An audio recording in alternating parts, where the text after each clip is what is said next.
Alright, I've got a demo of When the Saints Go Marching In. So I'll play it to show you how I play it, then I'll play through the melody, then I'll play through the chords and talk you through those, and then I'll tell you a bit about how you can jazz it up and add in the fancy things that I've played with it.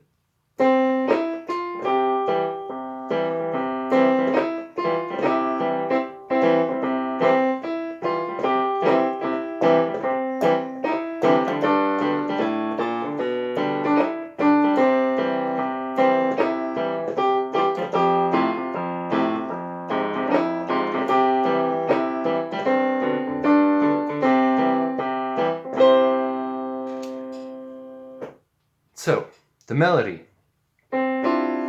sits just in C, D, E, F, and G, making it an amazing beginner piano tune. It starts rhythmically just after the first beat. It's actually a pickup, so it starts 3 notes before the first beat. So if you're counting it out, you're going to say 1, 2, 3, 4, 1, 2, 3, 4, 1, like that. And then when you're playing it, I recommend that you count out any note that's longer than a quarter note. So any note that has more than 1 beat, I recommend you count it. I'll be using, for very long notes, I'll be using the counts according to in the measure. So 2, 3, 4, 1, 2, 3, 4, 1. So I'm saying 2, 3, 4, 1, because that's where it sits in the bar. And then for half notes, 1, 2, 1, 2, 1, 2, 1, 2, 1, 2, 3, 4, 1. So half notes, wherever they are in the bar, I just call them 1, 2, 1, 2, 1, 2, 1, 2. It's easier to remember them that way. Yeah, here it goes. I'll go a bit slow. Starts on C, and then I'll just have you follow along. 1, 2, 3, 4, 1. 1, 2, 3, 4, 1. 1, 2, 3, 4, 1. 1, 2, 1, 2, 1, 2, 1, 2, 1, 2, 3, 4, 1. 1, 2, 1, 2, 1, 2. 3, 4, 1, 2. 1, 2, 1, 2, 1, 2, 1, 2, 1. That's the end. So that's the melody. Hopefully you got it. With any of this stuff, let me know if it's if you don't got it. Frankly, just let me know, and I'm trying to get better at showing people how to play in videos. So with that said, that's the melody. Let's talk about the chords. So I'll go through them quick, just so that you can hear which chords go with which parts, and then I'll walk through one by one. Each of these chords we're going to do in root position, so that the bottom note, the bass note, is the root of the chord in almost every chord. So the quick version, so that you can hear how it goes. Chords start on the 1, so after this 3-note pickup. And you start with C.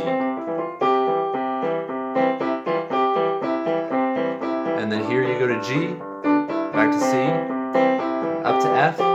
When the melody plays F, you play F in the chord. And back to C, G, C. And we might add some extra chords later on. But that's the basic of the chords. Let's do it together. If you want to just play the chords with me and you can hear me play the melody, I recommend that as a way to practice just the chords.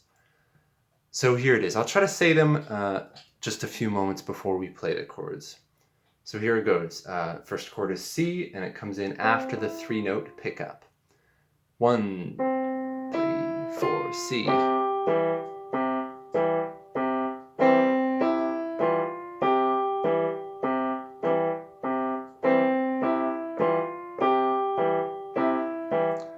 Up to G. Nice. Back to C. to F. Nice. C, G, and C. And that's the end. If you're still with me, that's good for you. Congratulations.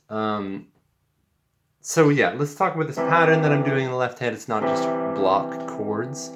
What I'm doing, I think of it as a simplification of the stride piano style. So the stride piano, this is classic, what do you call it? Scott Joplin, that genre, ragtime.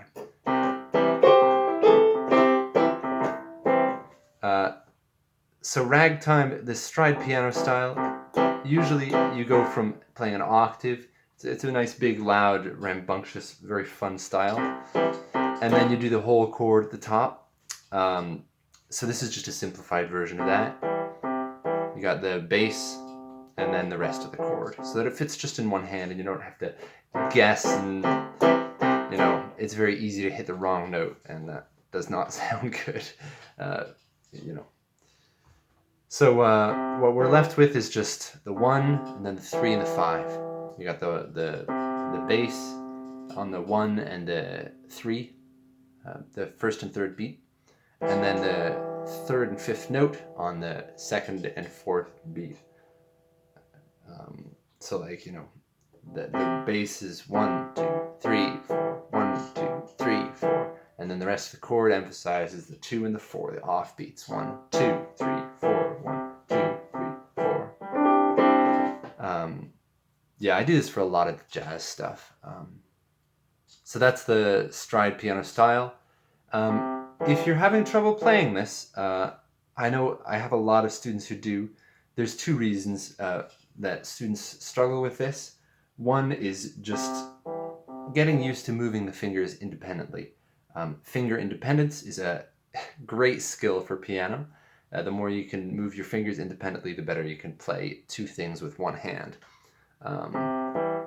So for that, what I recommend, one of the biggest goals in finger independence is just having one finger move without any of the other muscles or fingers move.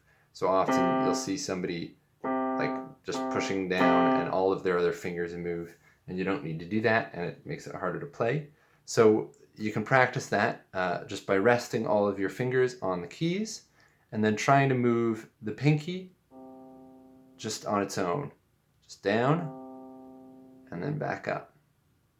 Down and then back up. And then you can practice this similarly with the middle finger and thumb together. Go nice and slow and just see how relaxed you can keep your hand. You know, it's a slow exercise, but it's really the key to playing fast and yeah, playing easily. So what's that? Finger independence. Yeah, so you can practice that with all of your fingers, but these are the only two things that you'll have to do in this song in particular with the left hand. Is getting the pinky to move on its own, and then these two fingers to move on their own. Yep. So there's a couple things that we can do to spice up the right hand, to spice up the melody. That's the main thing, is this roll right here. Whenever you have an E note, you can roll up to it from the E flat. If you want something really juicy, you can roll up from the D. But that's like harder because you don't have that many fingers. I suppose you could roll like that, but.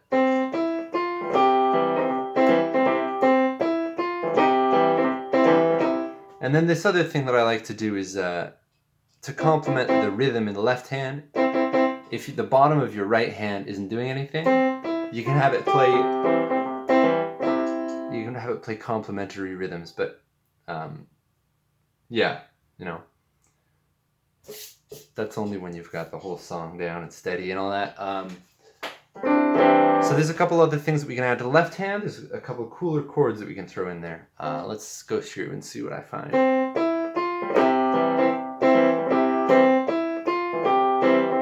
So you can stop whenever the right hand plays.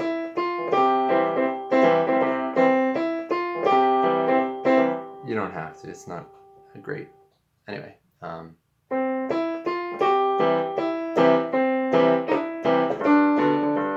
when you've got those half notes in the melody, you can have the left hand only play the off beats, because the right hand there is keeping that on beat, and the left hand, it's just a fun way of the one hand complementing the other.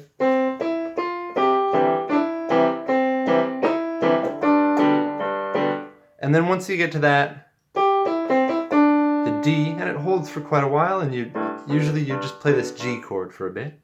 There's a fun bass line like walk that you can do there.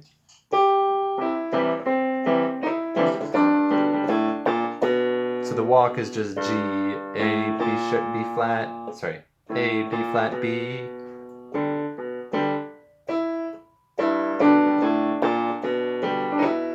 And then suddenly you're playing G in first inversion. So that's a cool thing you can do.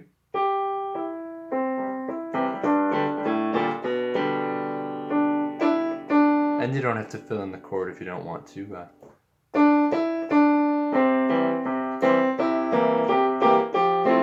So here I add a C7 chord. It's just because it's leading up to the F chord. Anytime that you're going up a fourth is the same as going down a fifth, and it just sounds beautiful to add the seventh to any major chord. Within reason. There's some places where it does not sound right, but this is one where it sounds very right. And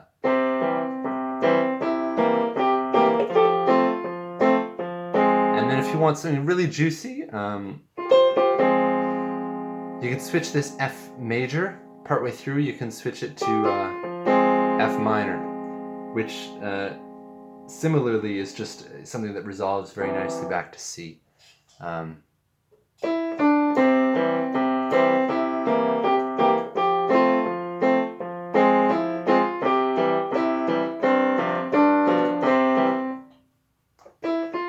So what I did there,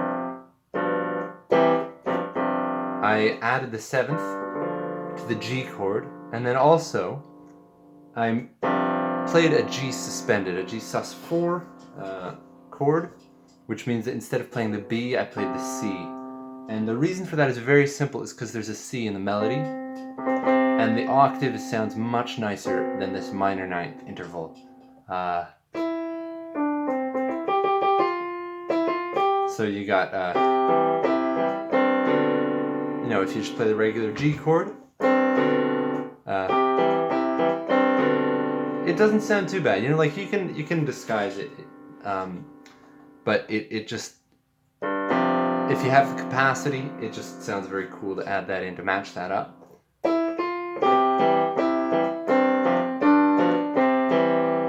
Like that. And as soon as you don't have the C in the melody, you can resolve this, make it a G7 as usual.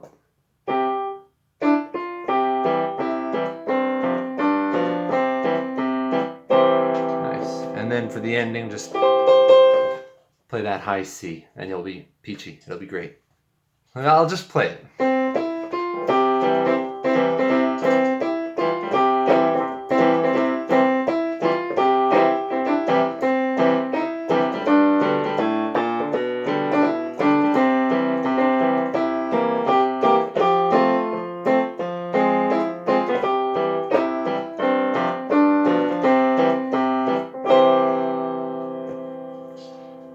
Okay, so that's When the Saints Go Marching In. Please let me know if there's anything that you're struggling with. At this point in, this is the first video I've ever made. I expect it to be sort of trash. I'm just, it'll be very good to have some feedback, positive, negative, constructive either way. If you have suggestions for how to make this better, especially if you're trying to learn yourself. I'd love to hear from people that are trying to learn and things that you struggled with this video, things that I could make other videos about. So put it in the comments, contact me however you found this video. Thanks for watching.